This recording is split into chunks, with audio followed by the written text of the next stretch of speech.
So, welcome back once again, everyone, and welcome back to our part 2 of our lesson under Fundamentals of Magnetism. So, last time we were able to discuss about the Lorentz force, the cyclotron radius, cyclotron frequency, and as well as the magnetic force and magnetic field lines, right? So, this time, let's talk about the magnetic flux. So, same with sa electricity, no, or yung electrostatic force natin, or yung fundamentals of electricity natin, meron din dito sa magnetic, no, sa magnetism, yung tinatawag natin na magnetic flux. Okay? So, it is denoted by the symbol phi sub B. So, as a recall lang, kapag electric flux naman, yung hinanap natin, that is in symbol na phi sub E. Okay? Yan lang yung difference nila. So, wait lang, sorry. Hi. Yan. So, magnetic flux is the measure of magnetic field strength per area. And ang kanyang unit is Weber, or capital letter W and small letter B. And that is equivalent to 1 volts times second. Okay? Or 1 Tesla is equal to 1 Weber per meter square. And magnetic flux density naman, this is the amount of magnetic flux per perpendicular area. So, ganito siya, no? Meaning to say, how much is the amount of the magnetic field that would pass through a specific area or specific object given yung area ng object na iyon. Okay? So, kapag ito yung ating magnets, and then yung B natin, yan yung magnetic field strength niya. And then we know, di ba, that magnets have their own vector. So, yung vector ng ating first na illustration is parallel yung vector ng ating magnet sa kanyang magnetic field strength. So, therefore, to solve for the magnetic flux niya is we just simply multiply yung magnetic field strength niya sa given area. Okay? Kasi since parallel man, so meaning to say, zero yung angle nila. Okay? So, 0. So, cos 0, that is 1. So, cos 1 times BA, so we have BA.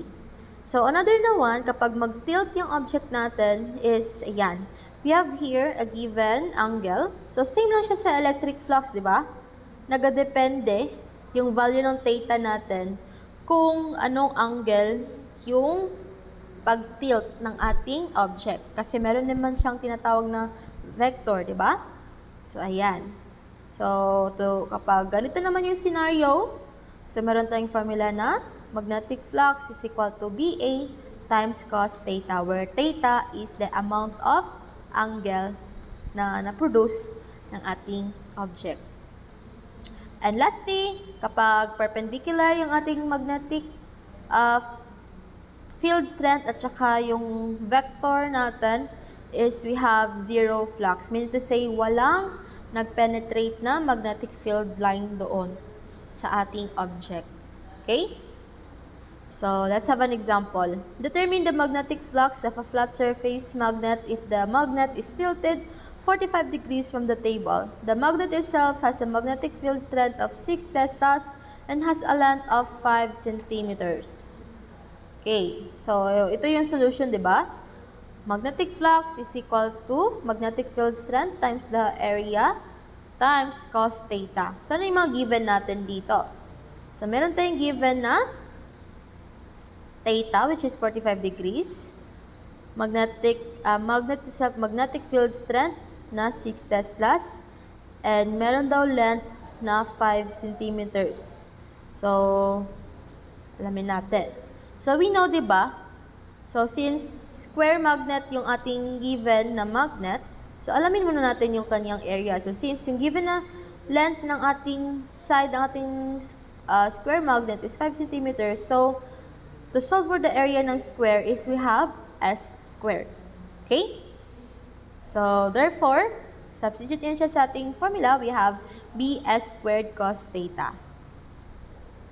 And take note, dapat in meters yung area natin or yung unit ng area natin. So we divide 5 with 100. Okay? And to simplify this one, we could get an magnetic flux na 1.77 times 10 raised to negative 3 Weber. And that is our answer. So I hope you understand, no? If you have a question, feel free to comment. So, can you identify the highest magnetic flux density below? Okay. So, as you can see, meron siyang dalawang polars, right? We have the north at saka south. And also, yan yung tinatawag natin na, the direction ng ating magnetic field lines. So, meron bang highest magnetic flux density dito? Or lowest magnetic flux density? So, ano pala yung density? Ano pala ang ibig sabihin ng magnetic flux density? Paano yun? Sige. So, magnetic flux density, balik tayo dito. Magnetic flux density, it is the amount of magnetic flux per perpendicular area. Per perpendicular area. Okay.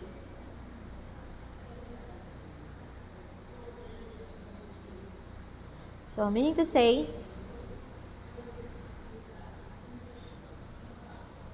we cannot determine, no, kung saan banda dito yung highest magnetic flux niya. Kasi single lang naman yung ating magnet, no? And then, yan, uniform din naman yung distribution ng kanyang magnetic field. So, we cannot determine saan banda yung highest or lowest magnetic flux density niya. Okay? So, yan. So, let's proceed to magnetic flux in Gaussian surface. So, same with sa electrostatic force, so sa fundamentals of electricity, kung saan merong Gaussian law doon, okay? Dito din, no, sa magnetic flux, meron ding Gaussian surface na tinatawag.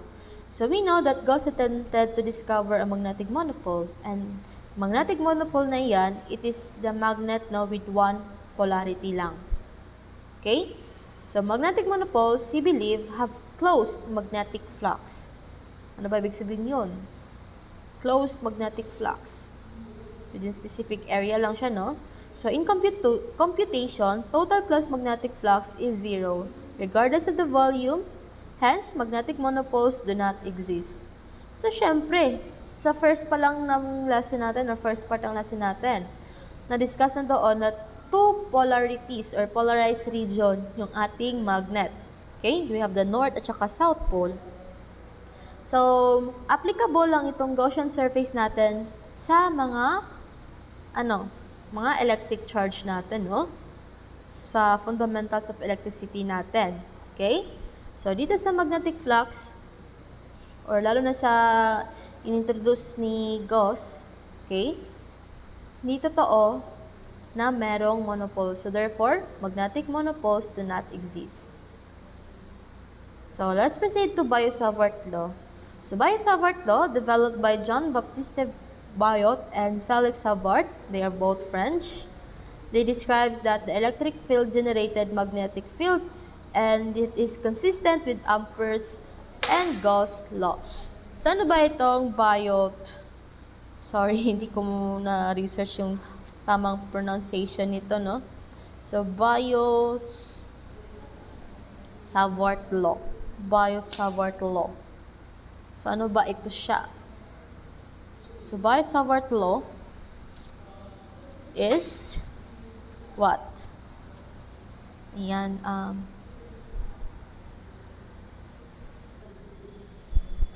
okay, so, the Biot-Savart law is a fundamental equation, no, in electromagnetism that describes the magnetic field generated by a steady electric current.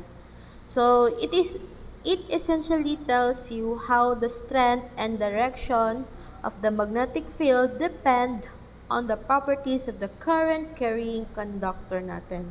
So, meaning to say, no, itong si Biot-Savart law, yung relationship between current and magnetic field establishes the connection between the moving electric charges, which is yung current natin, and the magnetic field that they produce. Okay? Yung current element natin dito is the law that focuses on the contribution of a tiny segment of the current carrying conductor called a current element. And ang kanyang formula is this one. Ito yung mathematical expression for Biot-Savart law. Okay, so we have delta B. So, ano nga yung B natin? That is the magnetic field strength, right? So, delta B is equal to mu sub O times I over 4 pi times delta L sine theta over R squared. Where mu sub 0, yan yung magnetic constant natin, and that is equivalent to 4 pi times 10 raised to negative 7 Tesla meter per area. Per ampere, ampere. Delta L naman, yan yung length in the direction of the current, and R is the specified point on the magnetic field. Okay? So, let's understand yung equation, no? Yung term natin na delta L, okay? Delta L, it represents the current element's vector product. It captures the direction of the magnetic field contribution based on the current's direction and the orientation of the tiny segment. Okay? And also, itong R squared or 1 over R squared, it indicates that the magnetic field weakens with the square of the distance from the current element. Meaning to say, it is similar to how gravity weakens now as distance increases. So, kapag palayo ng palayo yung distance, hina ng pahina yung ating magnetic field strength. Okay? So, yung constant mu sub O naman, it is accounts for the properties of free space that influence the magnetic field strength. Okay? So, ano ba ang application ng ating Biot-Savart law? So, while the Biot-Savart law itself can be challenging to use for complex current distributions due to the need for integration, it forms the foundation for other important concepts in electromagnetism, including yung Ampere circuit law, okay, that which provides a simpler way to calculate the magnetic field around closed loops of current, and understanding the magnetic field generated by different current-carrying conductors like straight wires, loops, and solenoids. So, itong law na ito plays a vital role in various areas ng physics natin, no, at saka ng engineering. Lalo-lalo na sa pag-design ng electromagnets natin that is used sa mga motors, mga generators, and mga transformers. And also, it helps to analyze the forces, no, between the current carrying ng mga conductors. And also, it will help to understand the behavior of charged particles in magnetic fields. Okay? So, here are mga variations ng ating Biot-Savart law. So, mga conversion lang ito, no? So, you may refer to your handouts for this one. And also, this is the continuation lang. Okay? Mga variation or mga derivation ng ating Biot-Savart law. So, let's have an example. What is the magnetic field at the center of a circular coil with a radius of 5 times 10 raised to negative 2 meters, carries a current of 0.25 amperes, and has 40 loops? So, yung hinahanap natin dito is yung magnetic field, no? And meron given a radius, at saka current, and 40 loops siya. So, we can use this formula to solve for the magnetic field strength. Mu naught, okay? Pagbasa niyang mu sub 0, mu naught, yan siya, times N times I, divided by 2R. Ano ba yung N na yan? Ano ba yung I? I is for the current, okay? And N naman is for the number of particles or the number of loops, no? And R naman is yung distance or yung radius na. Okay. So, yung mu naught natin, diba, meron siyang constant na value, which is 4 pi times 10 raised to negative 7. And then, yung N natin, as indicated sa problem, 40 loops daw. So, yung N natin is 40. And ang current natin is 0.25 amperes.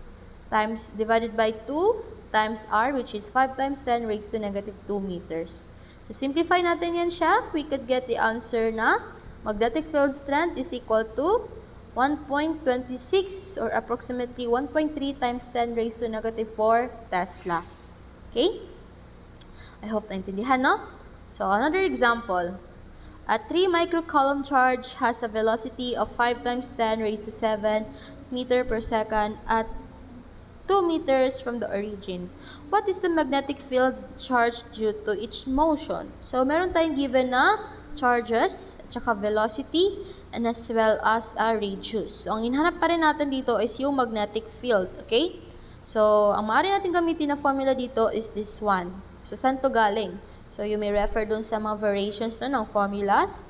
So, to solve for the magnetic field strength nito is we have the formula na B is equal to mu naught divided by 4 pi times Q times velocity over R squared. Mu naught have a constant value na 4 pi times 10 raised to negative 7 divided by 4 pi.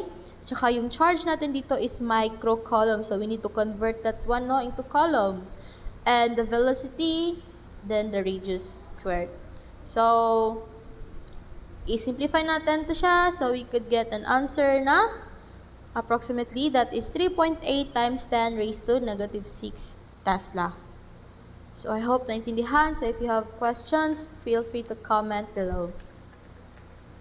And now, let's talk about the Ampere's law. So, usually, no, si Ampere's law, it focuses sa relationship between the current and the magnetic field it creates in the surrounding space. However, Ampere's law is crucial concept no, that help us understand yung forces experienced by current carrying na mga wires in the presence of external magnetic fields. So, ito yung connect niya, no? Or it is here's how it connects. So, magnetic force on a current carrying wire. So, here, the electric current generates magnetic fields. And meron tayong mga moving charges that generates changing electric fields. And dito sa magnetic force on a wire, current carrying wires dito exert force to one another. And the magnetic field's direction directed by a right-hand rule. So, yan yung right-hand rule, no? So, dito sa magnetic force on a current carrying wire or yung on a wire, yung force na experienced by a current carrying wire in a magnetic field is governed by the Lorentz force law. This law states that a charged particle moving through a magnetic field experiences a force. In a current carrying wire, the moving charges are the mobile electrons. So, yung direction ng force natin dito, nakadepende siya sa direction ng ating current, ng ating magnetic field, and as well as ng motion ng ating electrons, no, which is typically along the wire. So, yung right-hand rule can be used to determine yung direction niya. Okay? Nakadepende yung direction ng ating magnetic force here sa direction ng current, tsaka ng magnetic field, and lalo-lalo na sa motion ng ating electrons. Okay? So, ayan. So, to solve for the magnetic force on a wire, we have here the formula current times LB sine theta. So, let's have an example. Calculate for the length of a current carrying wire prop perpendicular to the ground if it has a magnetic force value of 1.5 Newton, a magnetic field strength of 1.5 Tesla, and a current value of 20 amperes. Okay. So, hinahanap natin dito yung length ng ating current carrying wire. So, take note yan yung formula. No? We have the current times the length times the magnetic field strength times sine theta. Okay? Yan. So, length ang hinahanap. So, we derive the formula. So, we could get length is equal to, what is FB? F sub B, that is the magnetic force. Okay? Divided by I, which is the current, times B, which is the magnetic field strength, times sine theta. So, yung given natin dito is that the magnetic field or the magnetic force is 1.5 Newton, okay? And yung ating current is 20 amperes. Okay? Then, ating electric field strength naman is 1.5 Tesla, and then, bakit siya 90 degrees? So, take note, the length of a current carrying wire prop perpendicular to the ground. So, perpendicular, meaning to say that degree ng ating angle is 90 degrees. So, input na nito siya sa ating cycle, we could get an answer na length which is 0.05 meters or 5 centimeters. So, therefore, our answer here is 5 centimeters. Nakuha ba? I hope naintindihan, no?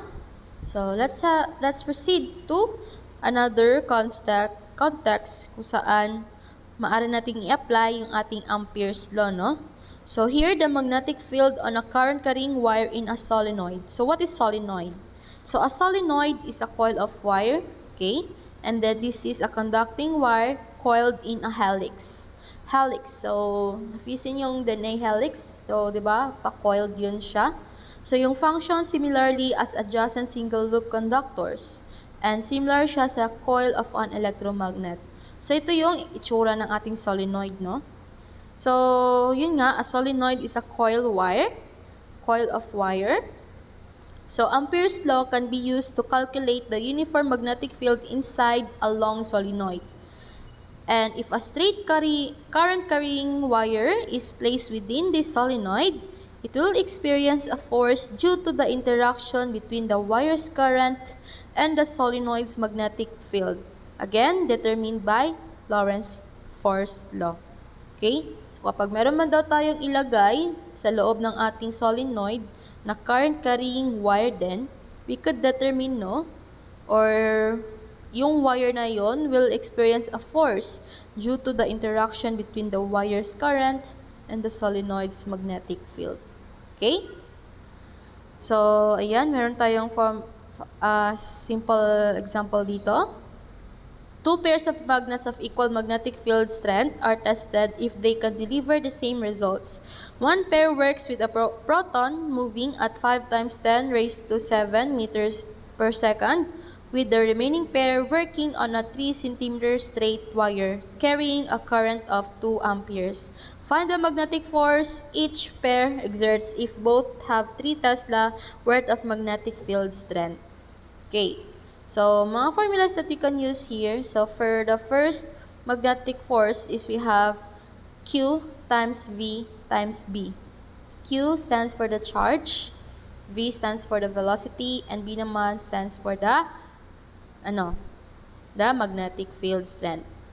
And for the second na magnetic force is we need to solve for the, yan yung formula. Current times the length ng ating wire times the magnetic field strength. So therefore, substituting all these formulas or these given sa ating formula, we could get the magnetic force for the first one, which is 2.4 times 10 raised to negative 11 Newton. And for the magnetic force naman ng isa is 0.18 Newton. Okay? So, please feel free to pause the video or comment down below if you have any question. Okay. So, in summary, no? Ampere's law works in the same manner as Biot-Savart law, and it is developed by James Clerk Maxwell. Then, dito si Ampere's law, it relates current and the magnetic field. And each wire segment has similar magnetic field. So, usually ito yung ating mga application, no, for the Ampere's law. So, in summary, Ampere's law doesn't directly calculate the force on a wire in a magnetic field, but it provides the foundation for understanding the magnetic field generated by the current, which can then be used with Lorentz force law to determine the force on the wire due to an external magnetic field. And we can solve yung Ampere's law with this formula. Yung current natin is enclosed, no? In a given object natin. So, to solve for the magnetic field strength ng ating Ampere's law is we have mu naught times the current which is enclosed in an object. And here are mga different variations niya or mga formulas natin kapag yung ating shape ng conductor is ring or toroid or loop or solenoid or straight wire. So, take note, yung current is enclosed, meaning to say, nasa loob ng mga conductors na ito na merong shape na ibang-iba like ring, loop, solenoids, or straight wire. Okay? So, example, If a solenoid can produce a magnetic field strength of 5 teslas, how many coils does it contain if the current flowing through it is equal to 4 amperes? So, solenoid yung ating object. And then, meron siyang magnetic field strength na 5. Ilang coils daw, okay, ang maaari niyang i-contain kapag yung current natin is flowing through it is equal to 4 amperes. So, how can we solve for this one? So, we have here the formula since we're looking for the number, okay? Number of coils. Ilang ikot ng wires or coils yung maaari natin gamitin dito, no? Para makaproduce tayo ng magnetic field strength na 5 at saka yung current natin nagka-flow dito is 4 amperes.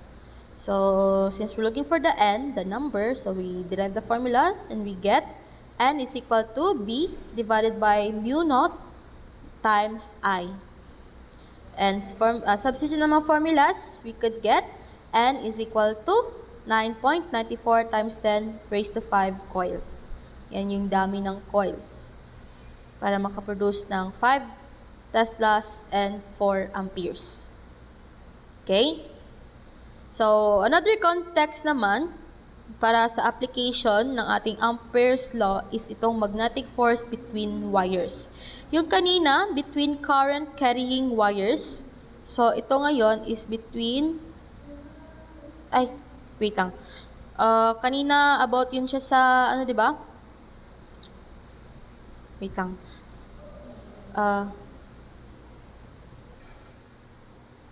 So, kanina about sa isang single wire lang yun. Ito naman between wires. So, yung wires natin dito, they are placed in parallel that produces strong force. Okay? And then they are adjacent coil loops yields the same result. And attractive if same direction, repulsive naman if opposite. And it follows the following laws. The Newton's third law of motion and the Ampere's law, yung Biot-Savart by extension. So, ito naman yung formula to solve for the magnetic force between wires. So, take note, yung wires natin is placed in parallel, no? Parallel. So, F divided by L is equal to mu naught times current 1 times current 2 divided by 2 pi I. R, I mean. Okay? Where I stands for current, R is the distance between the rods, and L naman is the length of the rods. So, let's have an example. If a 10-meter wire with a radius of 10 millimeters were to be cut in half and were hooked over of a 50-volt power source, determine the current if the second current is 3 times higher than the first current and if the force both exert is equal to 45 newtons. So, ano ba yung mga given natin dito? So, we have yan, radius of 10 millimeters. Okay? 10 meter na wire.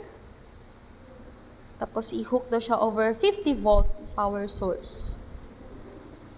So, we have here the formula F sub L, the Lorentz force law, divided by L is equal to mu naught times current 1, current 2 over 2 pi r. So, alamin muna natin, no? Derive muna natin itong formula na ito para malaman natin yung current ng 1, yung first current natin. So, take note, yung second current daw is 3 times higher than the first current. So, we multiply 3i dito, no? 3i sub 1 or yung first current natin. So, yan yung ating derivation ng formula. Okay? So, current 1 is therefore is equal to the square root of 2 pi r Lorentz force divided by 3 times L times mu naught. And yung mag-given natin, yung radius is 0.01 meter. The force or the magnetic force under Lorentz force is 45 Newton. And yung length ng ating rod, okay, that is 5 meters. And mu naught naman natin is constant value yan siya. So, therefore, simplifying this one, yung current 1 natin is 387.3 amperes. So, since the current 1 is 3 times higher than current 2, so we just simply multiply, no? itong current 1 natin para malaman natin yung amount ng current 2 natin. And that is equal to 1,161.9 amperes. Nakuha ba? Naintindihan ba? So, I hope na sundan, no? So, ayan siya. So, this one will be your activity or your exercise lang, no? Try nyo to sagutan para meron kayong application of what you have learned from this video. So, ayan siya. So, all in all, in this video, we have discussed ano ang magnetic flux.